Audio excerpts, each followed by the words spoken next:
How to show your games on Discord mobile.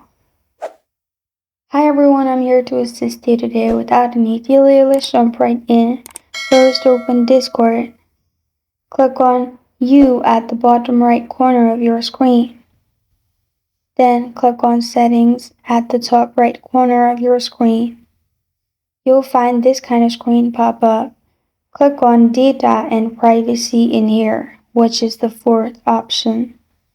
After that, in here, scroll down and you'll find Share your detected activities, which will be below Voice Privacy. But if you don't find it here, what you can do is simply go back to your profile, and at the top you'll find Add Status, which is beside your profile. Click on Add Status, and bottom what's on your mind, type playing Roblox and press on Save.